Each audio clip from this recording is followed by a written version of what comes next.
rise and shine. We promise to always be in your face. This is Enterprise Morning on Enterprise Television. I am Henry Igwebike. And I'm Choma Okoye. That's right. In a bit, we'll be going to our newspaper headlines to see what we have today. And right after that, we'll be in conversation also for today. Please, we will do employ you to visit our website daily at www.enterprisetvnews.com and also like, comment respectfully, and follow us on all our social media platforms at Enterprise TV. 7. With us today in the studios to do justice to our newspaper reviews is Barrister Vance Ufendi and Barrister Tunji Abdul Hamid. Good morning, gentlemen, and welcome. Good morning. To Enterprise Morning today. Welcome. That's good. So quickly, let's start off our newspaper headlines today. Choma, what do we have today? Yeah, we're starting with the Vanguard newspaper, and the first news or the big story is give costs to government today. Tinubu orders finance minister. Very true. And we have about 2 riders to that particular story. As Labour suspends strike for 5 days, says negotiations should be completed as soon as possible. Why we suspended strike? That is coming from NLC TUC. Committee on Minimum Wage adopts agenda for today's meeting. Senate Action Aid asks federal government's action to stop industrial unrest. And moving on, AGF should prosecute states that fail to pay 30,000 naira minimum wage. That is coming from Falano. That's good. All right, so still on with the Vanguard newspaper, we have 33 dead as mine site collapses in Niger State. And still on the Vanguard newspaper, editors flee increasing speed of journalists' abduction. Details are on page 9. And also business economy, and that's coming on page 21 of the Vanguard newspaper. Labor leaders must reconsider wage demands to avoid a layoff, and that's coming from economist Riwani. Okay, looking at the top strip on the Vanguard newspaper, federal government targets $4.4 billion petrol import savings. All right, so let's just get into the more interesting stories that we have here. And this on the collapse, the mine site in Niger State, 33 dead already. And I do not know, but we've been having series of ugly stories coming from mining in Nigeria, starting from Ibadan, the explosion that happened there. And right now we're having collapse of another mine site in Niger State, 33 dead already. Now, the question is, how much of our regulation in the mining industry are we not taking seriously? Let me start from you, Pastor Vance. Well, most of the mining stories we've had in Nigeria, the collapse and the accidents thereafter have always been illegal mining. Most of them are mining that are not even recognized by the federal government. You remember that of Ibadan? We were told that it has to do with some native arrangements. When we have a law that says that everything beneath the earth is supposed to be of the federal government, but that is talking about the legality or otherwise. Mining business all over the world is dangerous. Why? Because you are doing excavation, okay? They use explosives, they use uranium, they use very inflammable materials to get to the ground to, excavate whatever it is they need to mine and all that. So given that a lot of accidents, that is why it's only professionals that can do that. That business, okay? So, but generally in Nigeria, talking about safety measures, there are a lot of safety and environmental issues that we don't take very serious. Environmental impact assessments, laws on safety, not just those who are mining in Ibadan or Niger or whatever. Most of the oil companies violate this very important area. We talk about oil spillage, okay? Environmental issue, we talk about the hazards of work, okay? Using dangerous implements to work, and you have accidents. These accidents creates a lot of problems for the environment, both the environment and both human issues. So on the environment, we need to rethink how this country will apply itself to the rules of safety, safety of the environment, safety of the human person, and then safety of the entire coast. If you go to the Niger Delta, a huge chunk of the Niger Delta have been eroded by hazardous substances that have left the environment and the people stranded. Now we are turning to mining. Mining other than oil mining is solid minerals. Solid minerals. Yes. We are also now depleting that circle, that space. Okay? So, and then we have a Ministry of Environment, right? Mhm. We have a Ministry of Environment. Then we have a Ministry of Solid Solid Minerals. minerals. Yes. So those two ministries must be held accountable for any of the accident, the hazard, because we have laws, environmental laws. We have laws that guides extraction or work, Environmental Impact Assessment Act. How well are these laws implemented in those areas like Niger, Ibadan, where you are doing all those? Jos. Because it's not enough. Yes, Jos. It's not enough for you to give licenses to companies. It's not enough. Those licenses come with a lot of regulations. You understand? I remember during my final year in Jos, University of Jos, there was this business that became very hot. They call it Tantalite. It's tin. People were going to, most boys there became very wealthy. People that when we were in 100 level, they barely had nothing. As at the time we were in 500 level, when I was leaving, they had made so much money, bought cars, come to school, we can park where lecturers will park, distorting everywhere. But no one was talking about the environment. Okay? And that boom then affected the environment so much so that we felt it, those who were living in Jos at that time, whether you are involved or not. So anything you are doing to Mother Earth, it has a ripple effect. And that effect is supposed to be guarded by laws. But when you don't have the laws, or the laws are there but they are not enforced, or the laws are there but they are weakened, the human capital and the government is not able to control it, you'll get to a point where you start to have things like earthquake. We're already seeing the signs in Abuja, where the earth will cave in. We're lucky.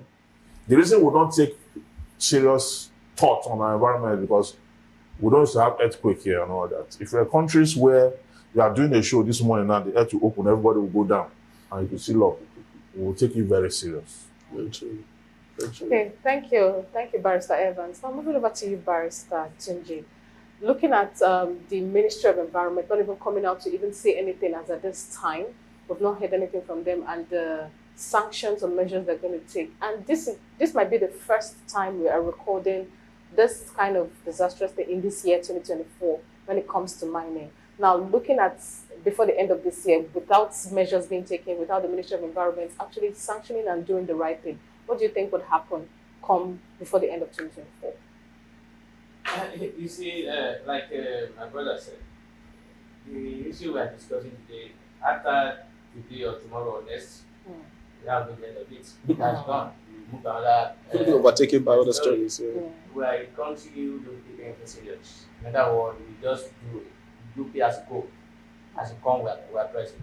That's what we do. We don't even plan. We don't even think of what will be the consequences of what we are doing. As long as it's bringing money and people are making money from it. And that's why you don't see them abide by the regulations and the rules, and nobody cares. When we say nobody cares, it's not as if people who are beneficial don't care. Even those who are to regulate, they are making money from it, from those care attitude of the overall government.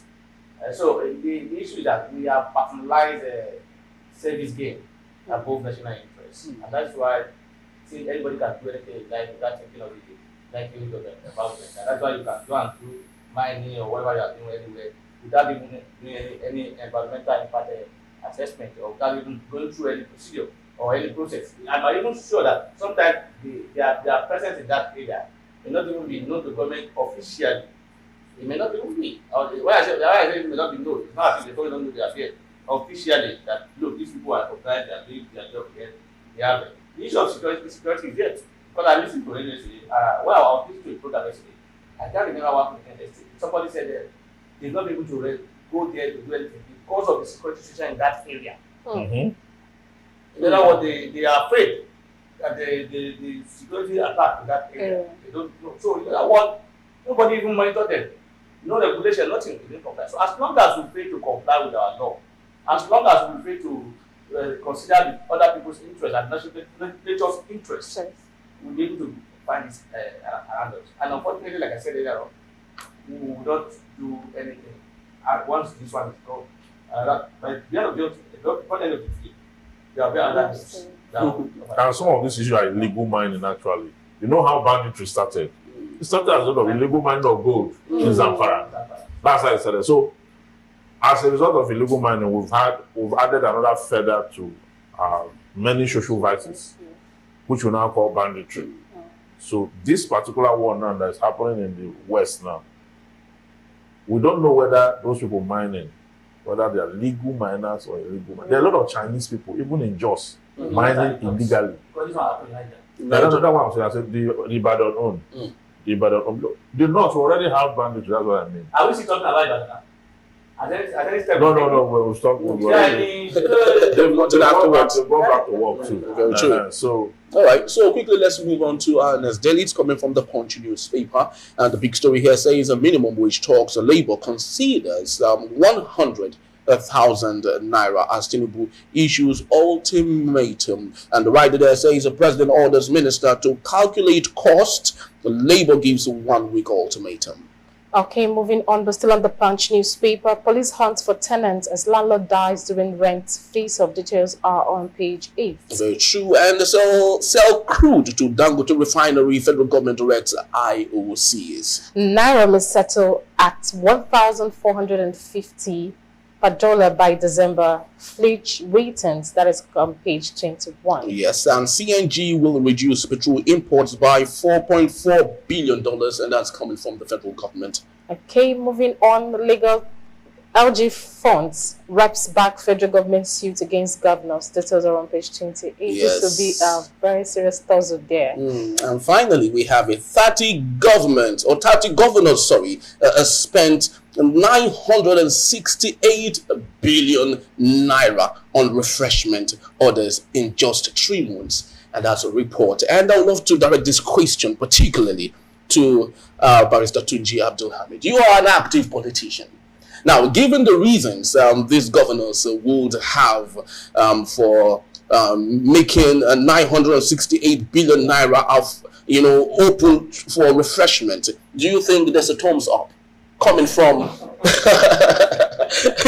You can see one of the reasons why Labour is asking for what he's asking for. And the reasons. You see a lot when you go through the budget of the states or the federation or national assembly, you will see all sorts of provisions that will make you laugh and say, what is this? How can you refreshment? Who are they refreshing? Who are those? For who? For who? What is it for? I was told that Obama, when he was in power, whenever they want to buy anything that is above that is beyond their number of programs for them, they will have to use their personal money to do it. Yeah, it's not the case. And that is why Labour is asking for what he's asking for. And that's why I will not blame them for doing what they're asking for, whatever they're asking for. Nobody, any serious person will not believe that no money in the country. Anybody that is serious will not believe that, look, we don't have the capacity. Because we have the lifestyle of those in government. They spend lavishly. They spend for what was done. And sometimes all of this money are just budgeted for taking. That's just it. Because you see, when we have there is issue people are talking about the issue of 90 billion for the high subsidy or whatever they call it. People are condemning. People are talking about what is the guarantee that this money was released for everybody. What is the guarantee that this money was spent for those who are going to Hajj? Because I know some of my friends who went to Hajj, and some of them they pay almost 10 million naira. So what are they subsidizing? Are they saying that if there is no subsidy, they will pay over 15-20 million, or that what they're saying? So somebody said that. I said, look, you people are just talking about government subsidized the 90 billion, are you sure that that money was, where did it go to? Some paid as high as 80 million. Of course, minimum for those anybody that went to IBC, minimum would be like 6 million. The minimum, the lowest. And yesterday, they missed their flight because of the strike. That's right. And they will arrange. But Barrister, So what I'm yes. saying is that this is I don't even know how to classify it. It's uncalled for. Yes. Not necessary. You see, these are the frivolity that's making people say, look, making labor to be selfish. Because I go there later. I see labor as also selfish. In their own, they don't. You can't beat them. You join them. Because you see, that's why you see National Assembly, the 1.5 million naira for newspaper. Calculate how much is newspaper. Calculate that for a year, but 1.5. Calculate. there's also hardship allowance. How much that 200 naira per Hardship allowance. times it. How much will that be? At least earlier that we even have online paper and everything. Phone And then you are projecting. These are politics. These are just for taking. Barrister Tunji, you know, as great as your submissions are, it's often said that advice is like castor oil, very great to administer, but hard to take. If you were there, would you have jettisoned all of these things for what you are talking about? Knowing the importance of Hajj, for example, to use that as an opportunity to maybe win the votes of your people or maybe appease them. You know, No, don't you that's think- my point. Yes. My point is that I'm not saying. My point is that how was this money injected into the Hajj program? This 90 billion, how was it injected? Who did they give it to? Because they did not share money to anybody. Money was not shared to people who went to Hajj. That look, this for to support you, this to support you. No money was shared to anybody. What they were told is that the money was used to subsidize. In other words, they are saying instead of you people paying 10 million that you pay, ordinarily you have paid like 15 million. That's what they're trying to tell us. And I'm not satisfied with that. And I need a breakdown of where those money went to. So asking me whether if I'm there or There's not. a ministry that oversees that. Yeah. That ministry should be called to question. Let them give us a breakdown of what was paid on each on the person. How many persons went to? How many of them went to? How much do you incur on the head of one person? So if you are saying if I was there or not, unfortunately, if I was there, you see, sometimes it's very difficult because if you have 30 people, it's been budgeted for. These things are not illegal. These things they are taking.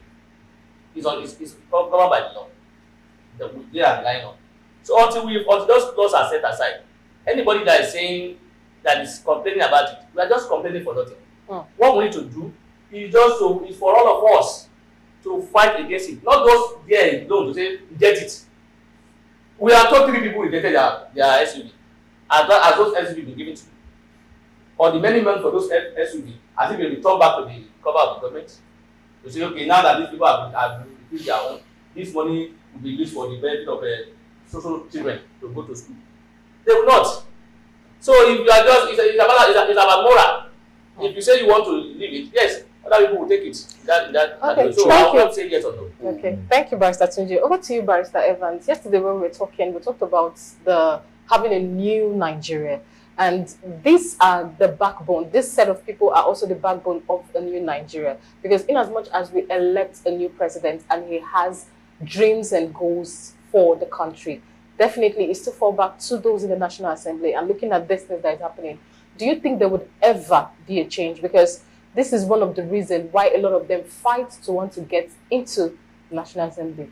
Looking at this current thing, and it's now a norm, not as though it's becoming a norm, it's now as though it is always existing and everyone wants to have a share of it. Do you think it would ever go out of it? Yeah, we're going to have a new Nigeria in the future. Okay, the future could be tomorrow. The future could be 10, 20 years from now. Yes. The future could also be forever. But the truth is that we're going to have a new Nigeria that will be better than most countries in the West as we speak today. But you know, that new Nigeria is not going to come by chance. It's not going to fall on us. Okay? It's a Nigeria that we're all collectively going to build by common purpose and goal. That someday, okay, those who have held this country bound to a point where they want it suffocated and dead there's a generation that will come against that structure. We're very close to it. Well, it looks like it's very, very far, but if you look at what has happened in the last 4 or 5 years, counting down to the NSAS, some of the very actions of individuals that have taken place before now, you'll find out that the signs are there. But the overwhelming discouragement that is factored in with this is the people's insatiable desire to sell themselves, to collect money so that they will vote for the person who gives them money, to go to the expressway to defecate, all those indiscipline, to go around looking for anything that they can use to defile themselves, okay? Until we get rid of our own self. So we said it yesterday, until we get rid of self. See, the new Nigeria will not come by without sacrifice, okay? Now, that sacrifice will count how many of us are willing to sacrifice our desires. How many of us are willing to sacrifice these temptations in order for us to have a better Nigeria? These lawmakers are from your constituencies, okay? The law have made provision on how to recall them, at least to make an attempt. They can never be recalled by the way the laws are constituted. They cannot be recalled. But at least to make attempts to be conscious of our civic responsibilities, to take a decision collectively that we will work for the change of this country. We've seen it in countries where there are revolution, okay?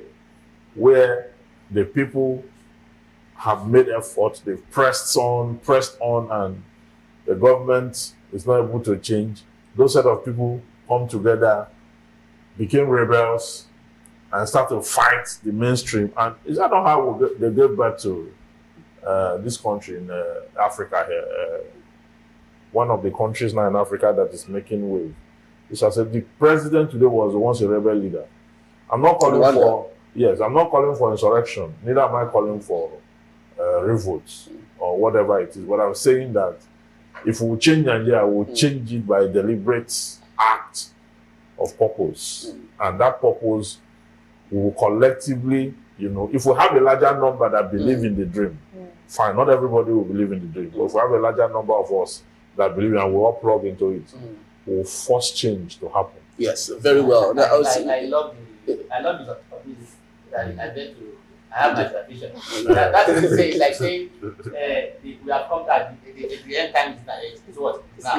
That now is almost how many years? It doesn't come back tomorrow. That's tomorrow. Very true. This thing is talking about what is the yardstick to determine that we are ready. I don't see anything. It's a gradual movement. I don't see anything. Even those behind copy the new agency or what they call it now. They are not even interested in what we're talking about in terms of governance. Most of them. Yes, about governance. So how do we now take it? Well, speaking about having a new Nigeria, for the want of time, we would have loved going into all the dailies like the Guardian newspaper. We have it here. But of course, we wouldn't Google that. But I just want to take a little story from there just to juxtapose and equally compare, to what we said here. It says IG warns senior officers against extorting personnel over promotional interview. Now, if we must have a new Nigeria, I think it should start from the Nigerian police force. Already they are bribing their way just to get interviews for promotion. I just hope and pray, that we would have a new Nigeria, of course, starting with our security architecture. Very true. Those in the police are part of Nigeria. They are not immune from what is happening in Nigeria. So don't all those things can change. All of us, and that's why I say you can't change it. You can't talk about how this judiciary, where will judiciary change? Where will the police change? Until Nigeria as a whole, if there is no change in Nigeria as a whole, no sector will change. You cannot isolate one particular sector and say, why are they like this? Why are they not like this? As long as the country is the way it is, those people in police, those people in whatever, they are also part of Nigeria and they're part of the system. And the same thing we are doing is what those who are being the agents who are supposed to fight corruption, they are more corrupt than people that are fighting. Okay, moving over to Barrister Evans, let me just shortly ask him. You said they'll change. Now, every change starts from the mind. Yes. And the mind is a very powerful force. Yes. Now, are there trainings that will come up to actually get to give them this neurologistic training over their mind or what? No, when we vote in leaders that are inspiring, okay? You know, I don't know whether you've seen the film 300. No. You know what happened in that movie was that the Persians and the Spartans have had, you know, confrontations for a long time. And some Spartans took it upon themselves that they are going to fight the Persians. Not all the soldiers agreed. Okay, the general who led them to that war went to consult with the elders. When he consulted with the elders, they asked him to go and bring some things for sacrifice.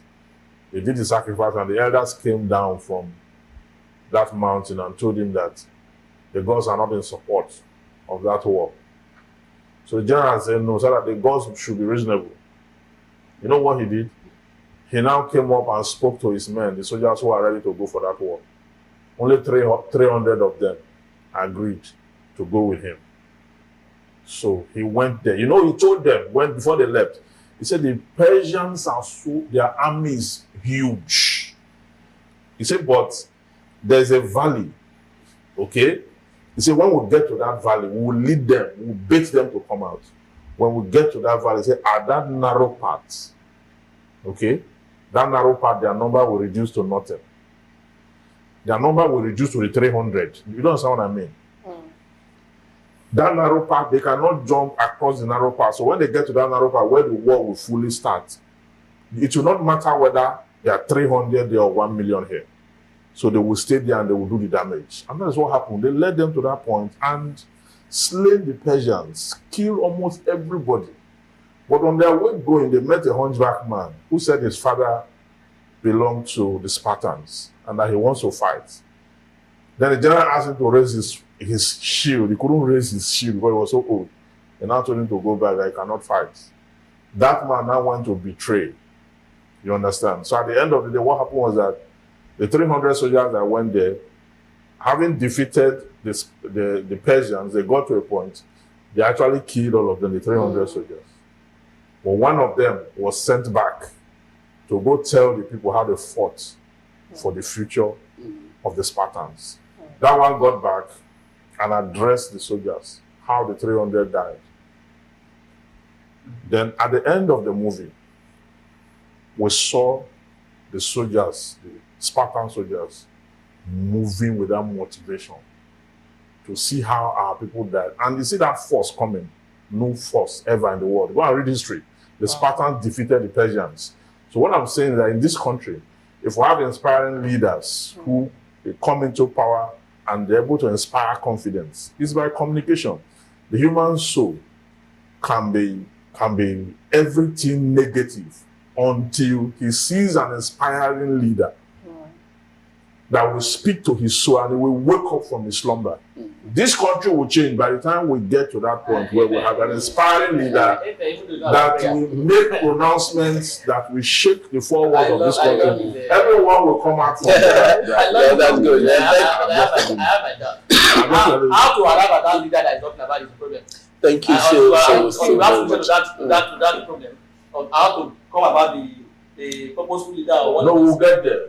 We are almost there. All things are seen. Maybe not. By faith, we understand that this world was created by the words of God. So that the things which are seen are not made out of things that are visible. What you are saying, you cannot understand. Thank you so So it doesn't much. matter what happens. What we must know is that it must happen. It's very true. Thank you so very much. Thank you. You just came out from the plane. Thank you so very much, Mr. Vance Ufeli, for that story and narration. It was really, taking us back and, to an interesting movie, of course. And also, Mr. Tunji Abdulhamid, thank you so very much. And just to let you know that this Leonard colleagues will be here to take us on in conversation also for today. When we return, NLC criticized for shutting down National Grid during nationwide strike. Details in a moment.